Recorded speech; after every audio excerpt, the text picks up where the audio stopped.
Nais ko pong i-share sa inyo ang kwentong nabasa ko sa isang lumang babasahin tungkol sa pagmamahal ng isang ina.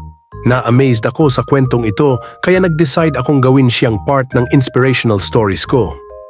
Simulan na natin ang kwentong pupukaw sa inyong mga damdamin.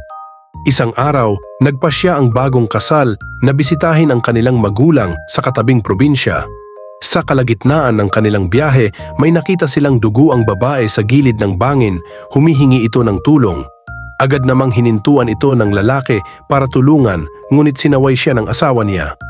"Be, wag na tayong makialam diyan, baka modus lang yan ng babaeng yan, mapahamak pa tayo." Takip silim na ng mga oras na iyon at nasa highway sila at wala man lang mga kabahayan doon.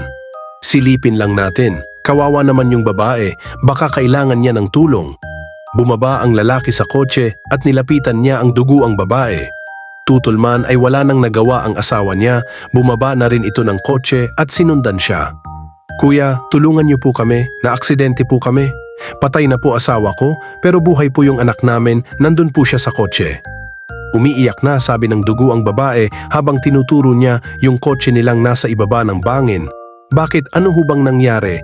Bakit kayo na aksidente? Nawalan po ng preno yung kotse namin tapos nahulog po kami sa bangin. Tulungan niyo po akong kunin ang anak ko, kuya. Maawa na po kayo sa amin." Agad namang bumaba ng bangin ang lalaki para puntahan yung kotse. Nakita niya ang bata, naka-seatbelt pa ito sa child safety seat at iyak ng iyak. Sa tabi naman nito ay ang tatay niyang wala ng buhay. Mabilis niyang ni-rescue ang bata at dinala sa taas kung saan naghihintay ang misis niya. "Be, saan na yung babae kanina?" Tanong niya sa asawa habang inaabot niya ang batang karga-karga niya. "Sinundan ka niya kanina, di mo ba nakita?" "Hindi eh. Sandali, puntahan ko ulit sa baba." Bumaba ulit ang lalaki, hinanap niya yung nanay ng bata, wala ito sa paligid. Subalit napansin niya ang isang babaeng duguan, kamukha ng babaeng humingi ng tulong kanina. Nakaupo ito katabi ng lalaking wala ng buhay.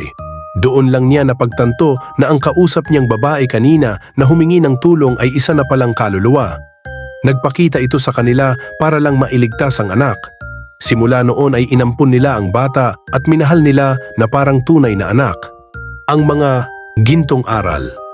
Napakasarap sa pakiramdam kapag dinidinig ng Diyos ang ating mga hiling.